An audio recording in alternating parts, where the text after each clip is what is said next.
it's the only time cars virtually race each other head-to-head. But what makes Telecom Rally Australia such a daunting challenge for the drivers is the so-called ball-bearing gravel on Western Australia's bush rally roads. It's been likened to driving on marbles, and there's nothing quite like it anywhere else in the world. The two top seeds, Kankkunen and McRae, are fearless around the Langley Park circuit, fastest and highest over the big jump and thrilling the crowd of 18,000. Oh, yes, Juha Kankkunen got a dreadful start, left standing in the line for a moment, but the Subaru Impreza then had to give up the advantage to the Toyota Celica as it got the traction and shot down Riverside Drive. They both in various ways buffed the start. They're up against the times, equal at the moment at the head of the field, three of them. Possum Bourne, Richard Burns and Kenneth Eriksson, all on 1 minute 40 is the target for these two to dominate the field, to head off at the start tomorrow morning at 6 a.m. A tremendous jump over the top, nearly into fifth gear for Juha Kankkunen, a man that's won 21 World Championship rallies in about 90 he's contested, and an absolute master. But then spectacular over the top, desperately trying to slow the Subaru, is Colin McRae, and look at him, he's got everything tucked in nicely too. 1 minute 40 the time they're chasing. They're on 1:26 at the moment, coming up towards 1:27. Out onto the bitumen first goes Colin McRae. He's ahead of Juha Kankkunen, so he's going to set the faster time of these two. The first round of the 30-round fight goes to McRae. He is simply dynamic, blazing around the twin tracks in 1 minute 37 seconds, 2 seconds clear of Kankkunen. They tie for third fastest, just 1 second behind Kankkunen. Richard Burns really eager to get away, and he got a great start against Kenneth Eriksson as they head on down Riverside Drive, and I think the Subaru Impreza will have the advantage as they head onto the dirt. It does, but only barely, and it has that extra length of braking before it comes onto the dirt, so there's absolutely nothing in it at this point, and once again we're very likely to finish up with an even time here. It's just good to watch these guys in these very, very fast motor cars. They just look so special. Richard Burns has won every championship he's ever entered. He was rallying at the age of 14. He's only 23 now. He's already been the British champion. And now that final loop round towards the finishing line, the flash guns going off like fury as they watch some of the world's top drivers. One from Sweden, one from Britain. And as you can see, they're level pegging. There's only a length between them. It's Eriksson in front of Burns, but a tremendous effort by Burns as he comes at him to the end. They probably got identical times. Eriksson and Burns' time is matched by New Zealand's Peter Possum Bourne. Head-to-head around Langley Park, Bourne finishes 2 seconds clear of Ross Dunkerton, the local champion. Dunkerton and many of the drivers find the track more slippery than they expected. Only 6 days earlier, it had been drenched with heavy rain, but has dried quickly to a rock-hard glaze. Bourne also describes the track as very slippery, but that's only one of the personal challenges facing him in the Telecom Rally Australia 1994.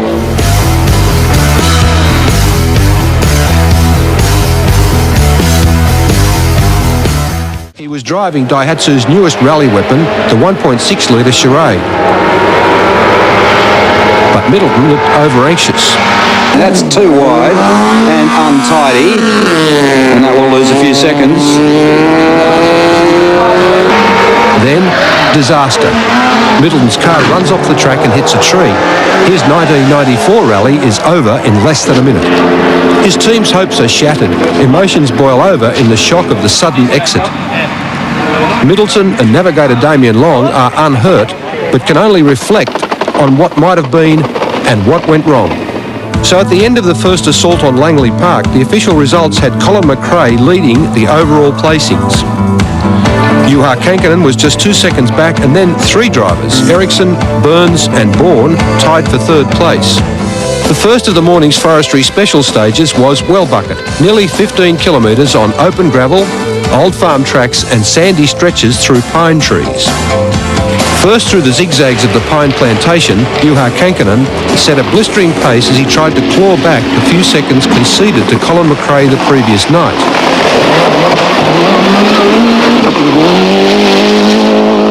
The Scotsman reported finding the early going on the stage slippery, and with his car jumping out of sixth gear, was to drop 5 seconds to arch rival Kankkunen.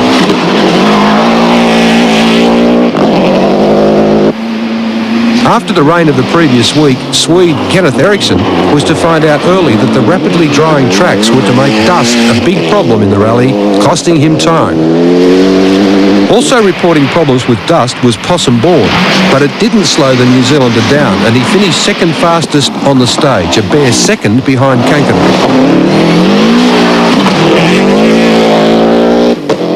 Telecom Rally Australia was vital for Newcastle's Michael Guest. He needed a good result to stay in the hunt for the Australian Rally Championship. But from the start, he looked to be having problems with his Mitsubishi Lancer. Defending Australian Rally champion Neil Bates in the Toyota Australia Works Team Celica looked good early and was well ahead of Guest and the other contender in the battle for the national title, Ed Ordinsky, in the Group N Lancer.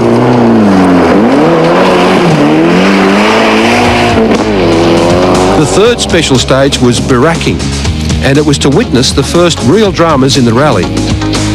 At the front of the field, Kenneth Eriksson was fastest on the stage, just 1 second ahead of McRae in the Subaru Impreza. Significantly, Kankkunen was 14 seconds off the pace around barracking. It was a slower run which was to prove costly later in the rally. The dramas began when Ross Dunkerton punctured a rear tyre. He was able to drive on, but he dropped back from 6th to 8th. Then, disaster for Michael Guest. Mechanical failure causes his car to go out of control, running off the track and into a tree, blocking the course. It was Colin McRae scorched around the notoriously difficult Helena stage, slashing 3 seconds off the old record. Possum Bourne continued his sizzling morning's performance, coming in second fastest.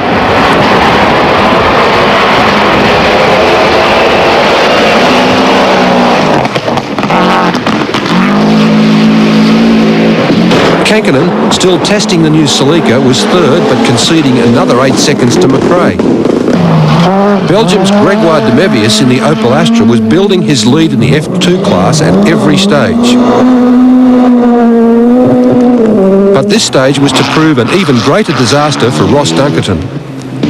After the flat rear tyre on the previous stage, he then lost a front tyre in the Helena special stage and was forced to stop and make a change. It was to cost Dunkerton over 6 minutes. He finished 65th on the stage and dropped from 8th overall to 43rd. Any chance of a top 5 finish was gone. On the next special stage, Possum Bourne was dazzling. He took fastest time and clipped 3 seconds off the old record. And second placed Juha Kankkunen equalled the previous mark. McRae had a spin during the run, losing time, but remained 12 seconds ahead of the field. Dunkerton was back on 4 good tyres and charging. He finished among the leaders and jumped 9 placings. It was the start of a great fight back. The morning's work done, it was back to Perth and another attack on the Langley Park Super Special stage. Kankkunen was fastest, turning the tables on McRae from the previous night. The Finn reported having trouble stopping the Celica, but he was doing nearly 200 kilometres per hour. Stay with us after the break. High-speed action on the cattle grids.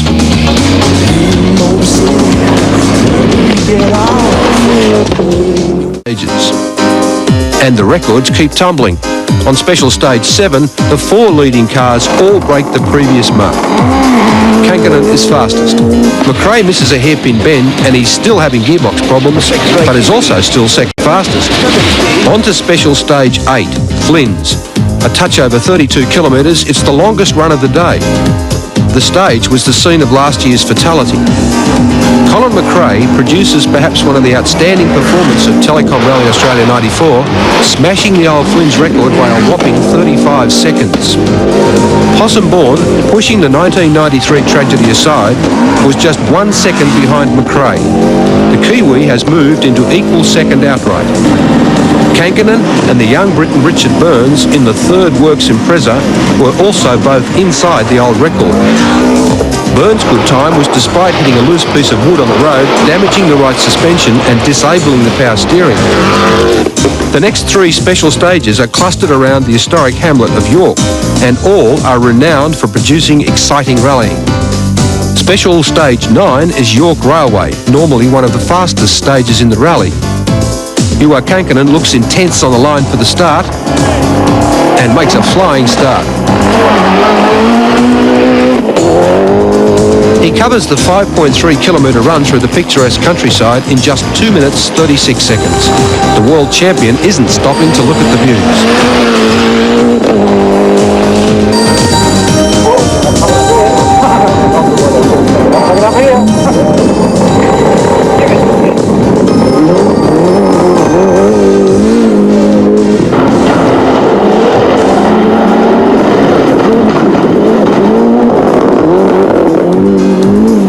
Is just 1 second behind, second fastest for the stage, but still retains the overall lead with an 18-second cushion. A huge battle is emerging between Possum-born and Swedish ace Kenneth Eriksson for third place. Over 4 special stages, virtual daylight has been separating the pair, the margin fluctuating between just 1 and 4 seconds. Richard Burns is holding 5th position overall, but is experiencing steering problems in the Impreza. Neil Bates is looking good in his battle for the Australian Rally Championship, reporting no problems and holding 7th overall. Just behind him, the always smooth-driving Ed Ordinsky, looking untroubled. The Skodas from the Czech Republic are back in Australia for the first time in 30 years. Drivers Pavel Sabira and Emil Trina have high hopes after reaching the top 10 placings in the recent Acropolis rally in Greece, where they outstayed many of the much larger turbocharged cars. They are leading the T1 class, but the 1.3-litre Skodas seem to be having problems achieving top performance on the dusty, gravel-top West Australian roads.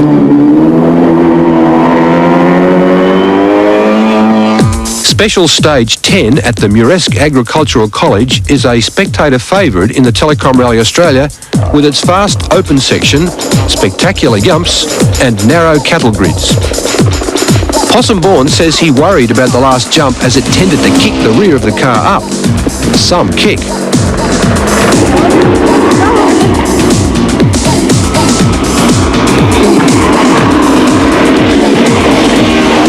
Ross Dunkerton in the Lancer is cautious, taking the first jump slowly as they were higher than the previous year's rally, but later says that holding back was a mistake which needlessly cost him time.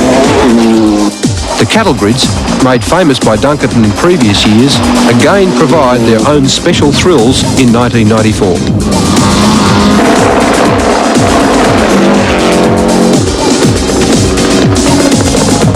Juha Kankinen's 1993 record at Muresk remains intact despite the thrilling form of the lead cars.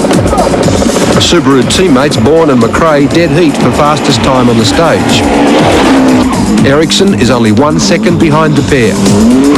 Kankinen a further second back, 4th fastest. Despite his disappointment with his time at Muresk, Ross Dunkerton has continued his gutsy fight back after his morning tyres problems. He's climbed back to 16th position overall, and in 6 special stages he's jumped nearly 30 placings. Over, it's on to the Mount Observation Special Stage west of York, traditionally fast and open. The stage again provides some thrilling jumps.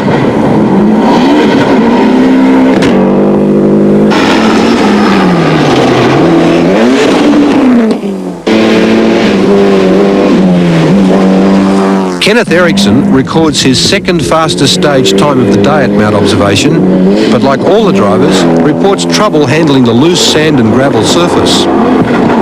Kankinen says he doesn't like the loose gravel or the close trees in some sections of the stage, but he still comes in second fastest. Bourne reports his rear brakes in near meltdown on the hard driving stage.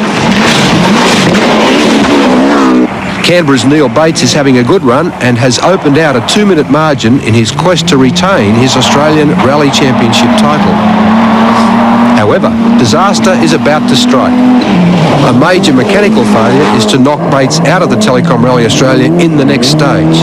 His title hopes for 1994 possibly over. But fortune has smiled on Ed Ordinsky. With both Bates and Guest being forced out, it leaves the South Australian needing only a respectable finish to push him to outright points leader for the 1994 Australian Rally Championship. The final gravel stage of the day at Helena sees Kankkunen and McRae dead heat. Both the leaders report a trouble-free run with their cars in great shape. Saturday ends back at Langley Park with a final assault on the tricky super special stage. The tables are turned again as McRae eats up the 2.33 kilometre track just a second ahead of the pack. Kankkunen, Ericsson and Bourne all tie for second fastest. The top cars make driving the Langley Park circuit look easy. The leaderboard at the end of the first day's competition in Telecom Rally Australia 1994 has set the stage for an enthralling battle. Colin McRae remains first overall with a margin of just 16 seconds back to Juha Kankkunen.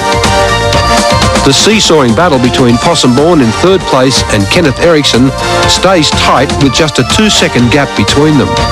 After the Langley Park Super Special Stage, the 30 special stages cover a total of some 530 kilometres. They're located up to 100 kilometres east of Perth at York and some 240 kilometres to the south near Bridgetown. It begins early at the Myara Special Stage about 70 kilometres southeast of Perth. The stage is a run of just under 11 kilometres through natural forest areas on open sandy roads, but it's just a taste of what lies ahead. After a dawn start, the crews will be back in their cars for 15 and a half hours before arriving back in Perth on Sunday night. They'll cover about 250 kilometres of special stages and nearly 900 kilometres of transport stages. It's a daunting schedule, but will virtually decide the winners and losers in Telecom Rally Australia 1994.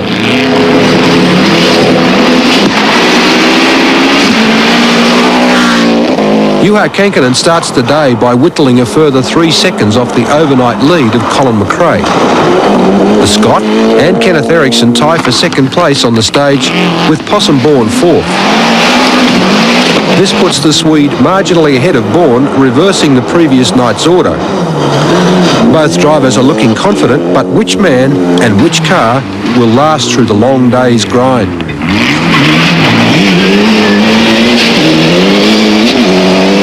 The day's early running, and Gregoire de Mevius was purring along in the neat 2-litre Opel, continuing where he left off on Saturday, a clear leader in the F2 class. Further south to the Murray Pines Special Stage with its uncharacteristic driving surface. Instead of gravel, there's a high proportion of clay which turns rock hard in the dry weather. McRae sets a blistering pace on Murray Pines, finishing a full 9 seconds ahead of arch-rival Kankkunen. Possum Bourne is second fastest. He again leapfrogs Ericsson, the Kiwi back in front by 2 seconds in their battle. And fresh drama on stage 15.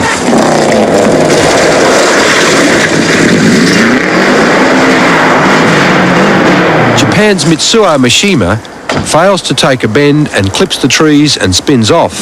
Slow the next car down.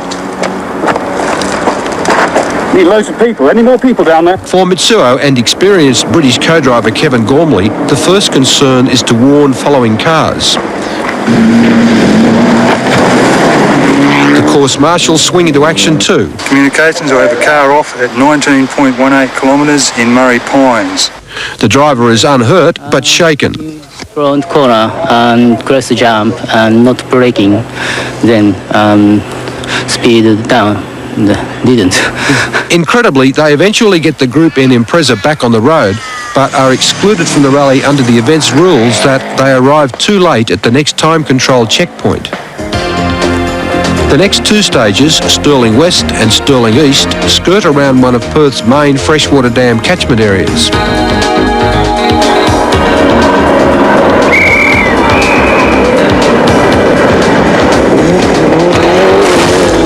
On Stirling West, Juha Kankkunen's back in business, running the fastest and taking another 4 seconds off McRae. The neck-and-neck Bourne and Ericsson dead heat. What a battle.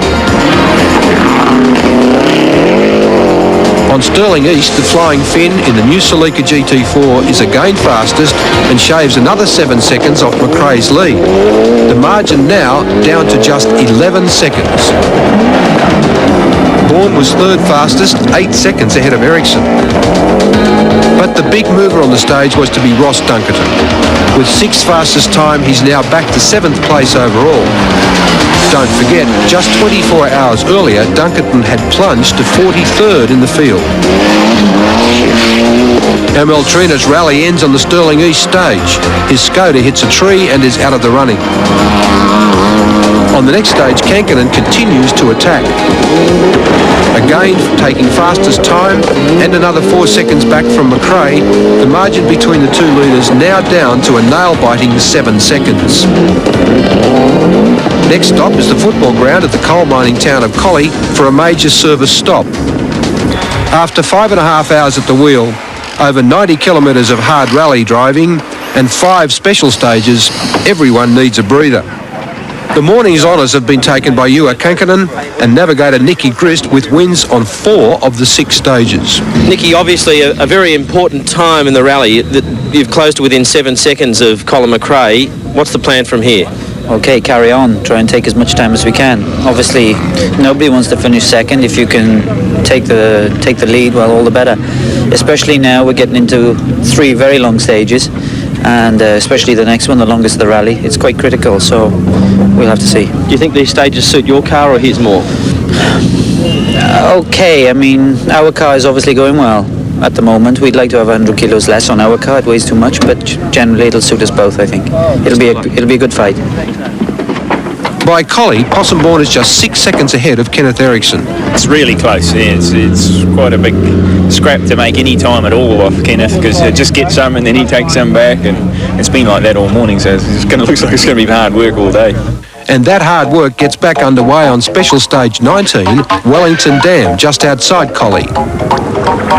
A 45-kilometre run, it's the longest special stage in the rally and a big test of stamina for cars and crews. Colin McRae has a scintillating drive, breaking his own record for the stage by an astounding 9 seconds to peg back some of Kankkunen's recent gains. Ericsson is third fastest, 15 seconds ahead of Bourne. The Swede is now 9 seconds clear in third place. It's the biggest gap between the pair in 16 stages. After the long Wellington Dam stage, the cars pull into tiny Donnybrook for a regroup. The Subaru service crew swing into action.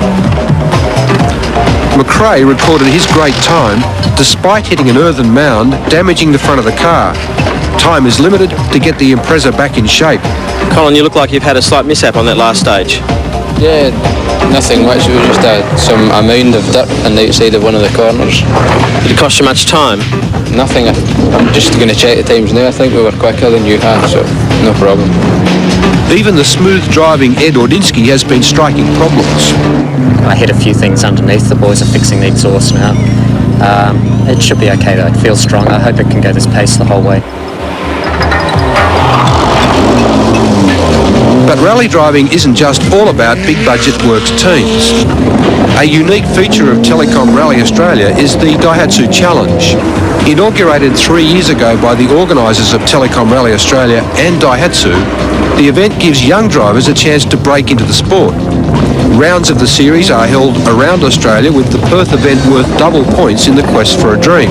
The series winner in the Daihatsu Challenge wins a fully supported works team drive in the 2 rounds of the World Rally Championship overseas. Going to Telecom Rally Australia this year, young Perth driver Andrew Pinker and his navigator Claire Parker are lying second in the current series and chasing that dream. We've come a long way in a short time, we like to think, and I had it last year as a bit of a feel year in the challenge to see what it was all about, and then this year, luckily enough, we're going for a bit of a win. But Andrew's not the youngest of the young hopefuls in this year's Telecom Rally Australia field. At the age of just 18, Dean Herridge comes into the event with a rich rally heritage. His father, Rob, is a former Australian rally champion. I'm getting as involved in Dean's rallying as I did with my own, and even though I'm not finished with my own rallying career, definitely one of the steps of my career is to help my son get started, and I do whatever I can to help him. That help includes how to handle pre-rally nerves. We're a bit apprehensive about the whole thing being such a big rally, but looking forward to it. But yeah, the nerves are there. I notice you've got Bart Simpson on the side of the car. Your nickname's Bart. What's all that about? Well, I used to have a Bart Simpson hairdo, so all the boys at the workshop have nicknamed me that, so we've got the little Bart character on the car. We'll find out how our young drivers perform later. After the break, the longest day ends in the dark. Mid-Sunday afternoon and on to Special Stage 20, Luana. The run takes the field to the furthest point south in the rally, 240 kilometres from Perth. Colin McRae is looking strong again in the Impreza, extending his lead over Kankkunen to 16 seconds after Luana. But his teammate Possum Bourne drops off the pace. Having traction problems, he finishes the long 32-kilometre stage over 30 seconds behind Ericsson.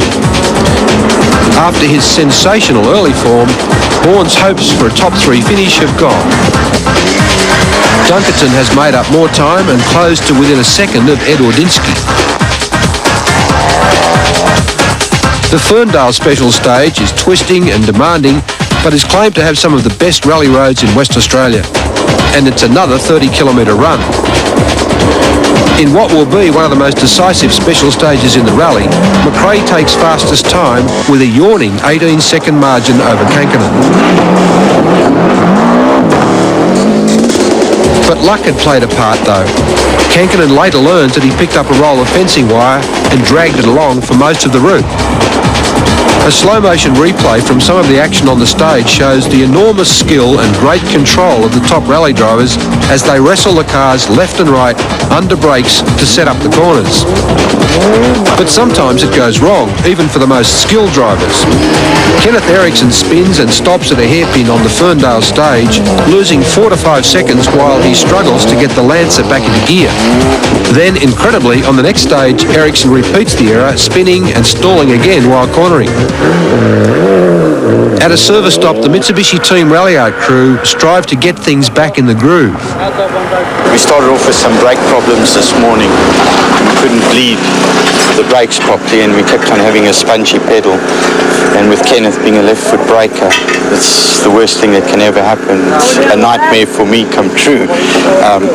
But after about 3 stages we managed to locate the problem, which was a faulty handbrake valve. And after that we got the brake pedal back. He got some confidence in the car again. The next stage, Dongara Ridge, produces another fastest time for Kankkunen, but McRae's lead is now a more comfortable 30 seconds. Back on the Brunswick Special Stage for the second time that day, McRae is fastest, setting the same record time as Kankkunen when he took the honours earlier. Night is beginning to fall as the drivers reach the Harvey Weir Special Stage.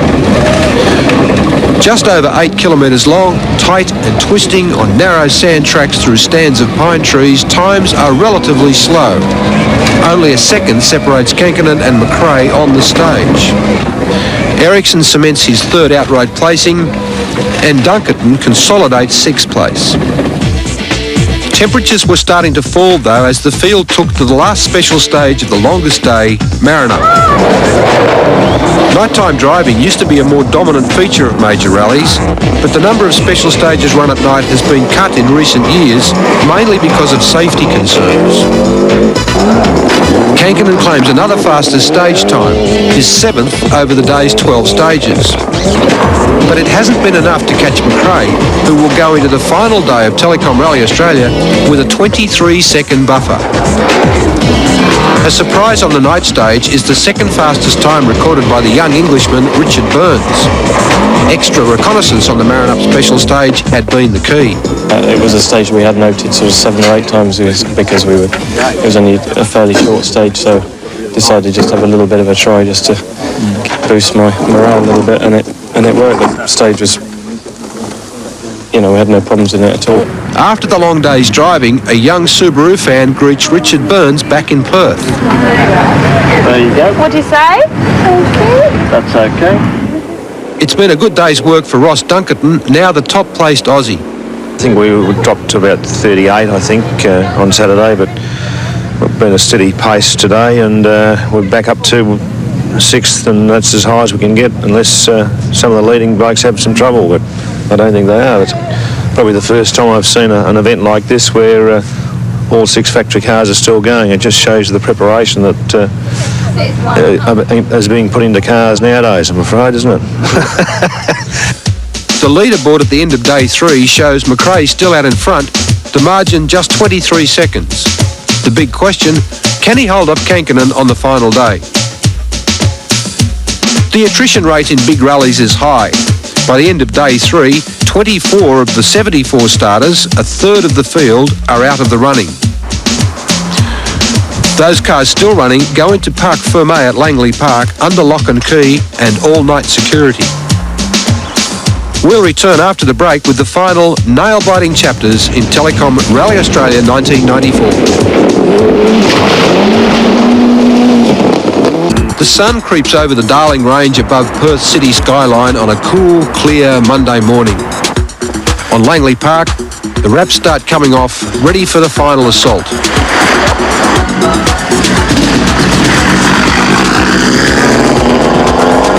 The morning quiet is shattered by the top cars firing up and rolling out. The potent McRae Impreza holding the honour of leading the way. The rest of the field file out and head for the final leg of 5 special stages. Welcome back to day 4 of the Telecom Rally Australia, where Scottish driver Colin McRae leads 4 times world champion Juha Kankkunen by just 23 seconds, and with 5 special stages to go, the question is, can he pull back all or any of those 23 seconds? On the day's first special stage, Kankkunen is immediately on the attack, slicing another 6 seconds off the McRae lead. The cars then move on to the final quartet of special stages. They're spread out like a cloverleaf from the Bunnings Timber Camp, 100 kilometres southeast of Perth. Special stage 27 is Bunnings East, a 15-kilometre run over fast-flowing gravel with a series of so-called yumps and a finish at the famous water splash. All eyes are on Colin McRae as he drives hard to protect his fast-shrinking lead. In the back of McRae's mind is last year's Telecom Rally Australia, when a mishap at the end of the rally dropped him from a safe 2nd down to 6th place. Will he succumb to the relentless pressure from the chasing Kankkunen?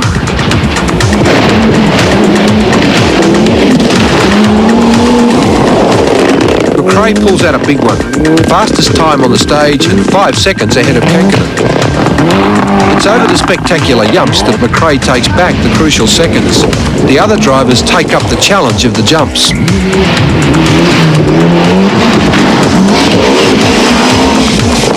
Every year, a big crowd is drawn to the splash pit, which marks the end of 2 of the final morning special stages. Spectators thrilled by the action as the cars hit the water.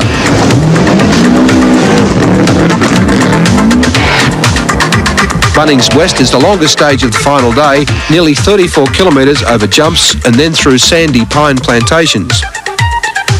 For Kankkunen, this is just another day at the office. He thrives on the pressure. His challenge not yet over, the Celica blitzes the stage, taking another 3 seconds back from the leader.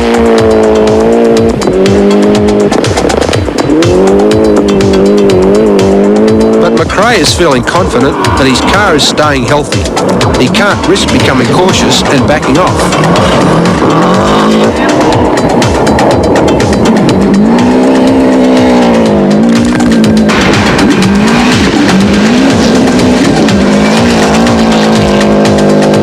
Despite having the wrong tyres, Ericsson surges a further 20 seconds clear of Possum Bourne. The margin blows out, nearly a minute 20. The Swede enjoying the biggest comfort zone of the rally in his battle with the Kiwi.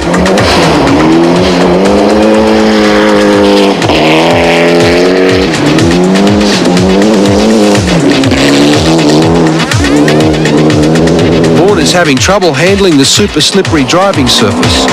He knows he's locked into 4th place, but he must get his car to the finish to secure points in the battle to defend his Asia Pacific Championship. Sounds like an oil leak of some kind, and that could be a problem, but it might just need a top up. But the boys are having a look to see where the oil's coming from. Pretty critical time to have a problem. Good luck, Possum Bourne. With just 2 special stages to go, Kankkunen is faced with making up 19 seconds on McRae. Driving is very difficult, but still, of course, it's possible. I will push him in the end and see what happens to him. The second last stage is Bunnings North, a run of just 26 kilometres, mainly on fast, wide, open roads through pine plantations. The surface is described as good gravel and sand combination. McRae knows that if he drives confidently and mistake-free, he should be able to protect his 19-second lead and take his first Telecom Rally Australia title. And coming hard on the heels of his recent win in New Zealand, 1994 is shaping up as McRae's best year yet at the top level of the sport. The brilliant young Scot looks good through Bunnings North and is confident he's notched a good time. Other drivers testing a new car would be happy with placing a close second to a driver in McRae's dazzling form. But Kankkunen only knows how to drive to win. The 4 times world champion is hungry for his 5th Telecom Rally Australia Championship. He notches yet another faster stage time on Bunnings North. Kankkunen is 6 seconds faster than McRae, and the margin at the top has been whittled down to 13 seconds with just 1 special stage to run.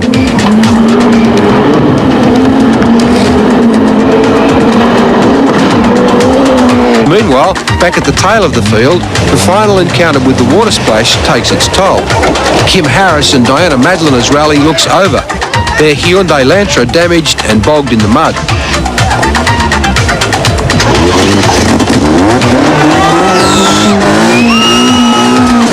They'll record the slowest time on the stage, but persistence finally pays off.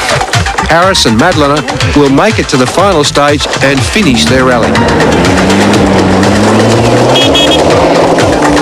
Nathan Wysocki in a Corolla is placed 46th, and it didn't get much better in the final plunge through the water. Reverse gear was eventually the answer, helped by some push and chase by navigator Aubrey Thompson. The sideshow is over. The focus for the spectators goes back to the thrilling fight for first between McRae and Kankkunen, between the Subaru and the Toyota. It all comes down to this. Some 540 kilometres and 30 stages of special rallying over 3.5 days, and all there is in it is 13 seconds. The results? Well, we'll know in a minute.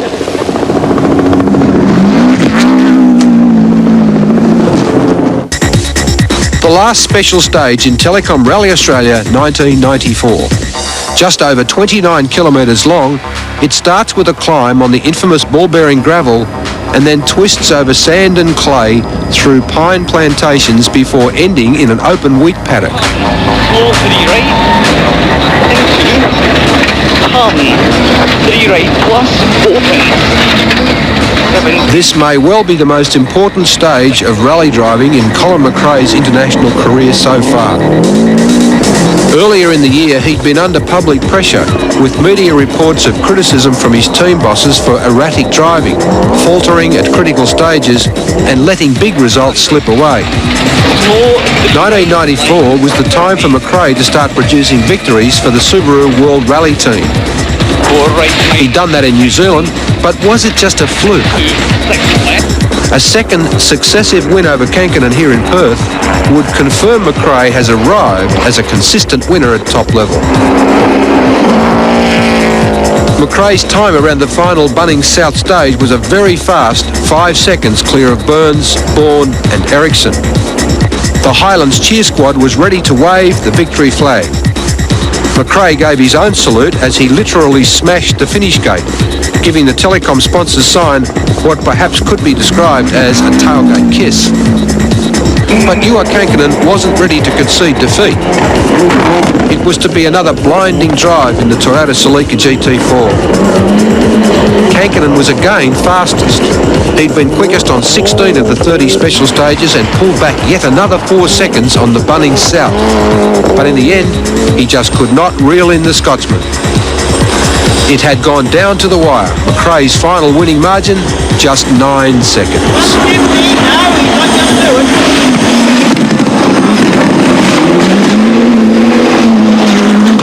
You had always goes well in these sort of stages, but 13 seconds wasn't very comfortable. It's possible that he could have taken that if he made a small mistake, so we're just really careful and still trying to keep the pace up. For Possum Bourne, his battle with Ericsson over, the final stage was for playing safe and having some fun. Into 6 left, 80.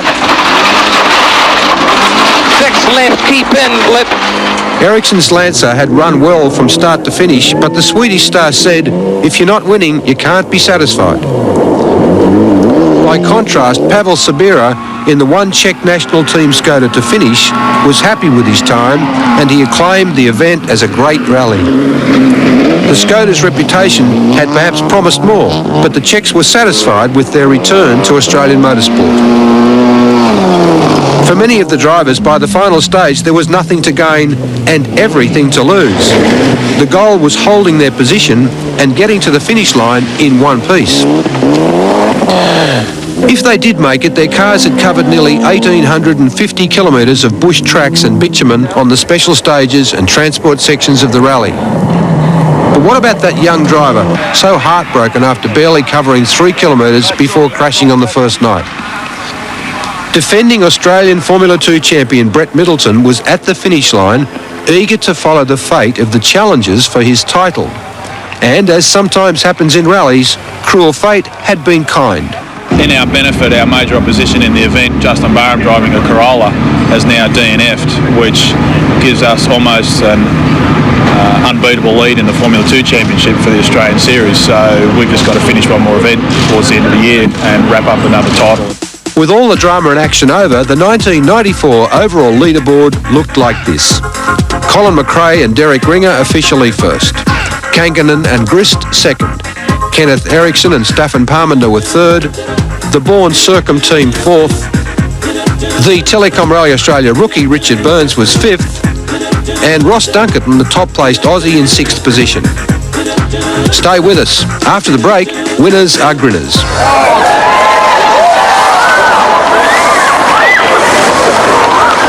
Of bravado left the rest of the field following in his wake, and in no doubt that the checkered flag in Telecom Rally Australia 1994 was his and his alone. The time board for the final special stage showed the honours again being taken by Juha Kankinen. For the Subaru Impreza, it was time for a clean-up before heading back to Perth and the winners due public acclaim. Would you all make welcome the winner of Telecom Rally Australia, Colin McRae. Colin, congratulations. A tough event? Yeah, very tough and very close all the way to the end. Did you think that Juha could catch you at any stage?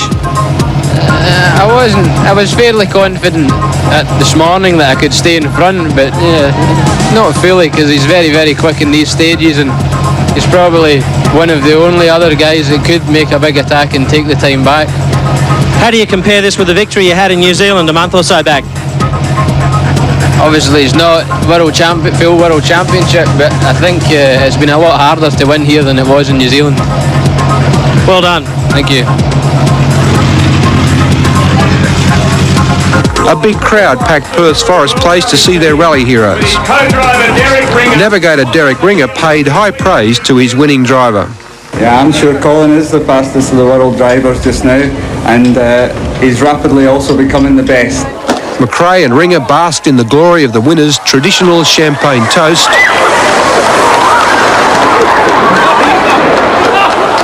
And then another Telecom Rally Australia's winners' tradition.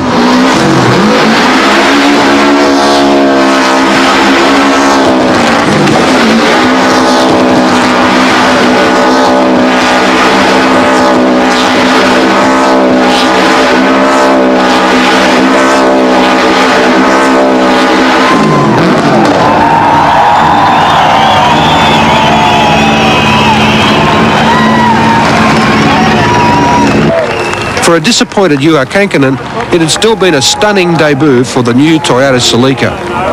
Did you think at any stage you could have caught Colin today? No, every stage. Okay, I lost in one, but I beat him on the others, but was not enough.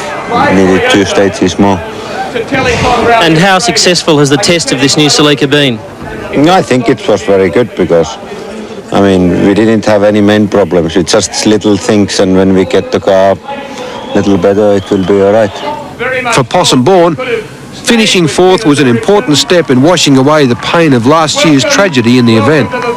It's fantastic to finish the rally, and then the best was I almost won the Flins, which was the stage that we had all the drama last year, so we're only 1 second behind Colin, so that was pretty special as well. Congratulations. Yeah, thanks very much. 1994 marked a very special milestone for the quiet achiever Ed Ordinsky. He's the only Australian ever to win his class in a World Championship event. This year saw his 5th Group N victory in Telecom Rally Australia, his string of titles now even eclipsing the more acclaimed track record of Juha Kankkunen. Ed, first in Group N, congratulations. Thank you very much. It's all of them have been different here, the different Rally Australias. This is the first one that's been dry the whole way, so we drove as fast as we could for most of the event, and just to see what sort of times we could do, we enjoyed it.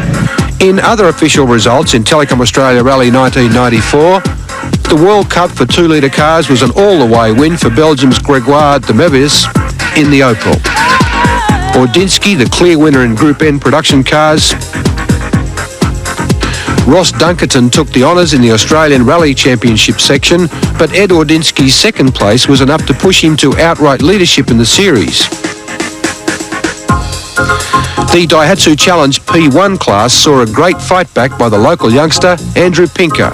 Our next crew, ladies and gentlemen, both West Australians, driving the smallest vehicle and smallest engine capacity in the event.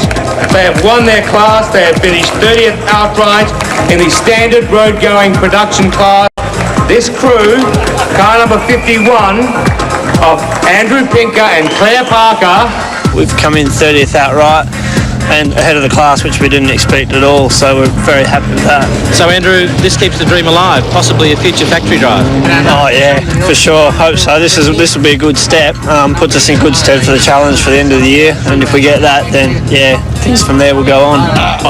Very young crew here that have done a great job over 3 very, very tough days. Car number 54. And joy for a young rookie, Dean Herridge. Last in Group A, but he did finish. 27 other starters failed to make it to the end. Well, Dean Herridge, you've finished your first international rally and the youngest driver to do so. How do you feel? Yeah, pretty good. We're happy, of course, of finishing. We had a few problems earlier on Saturday evening where we lost sort of 45 minutes and debated whether to continue or not, dropping us sort of to dead last. But we thought we'd continue just for the experience and sort of learn as much as we could from it, which we did, and finished the rally. And finally, some rally philosophy from the top-placed Aussie and a hometown hero. Roscoe, what happened today? We had a bit of trouble with the gear selection, and I just couldn't get it in. But that happens in life as well, eh?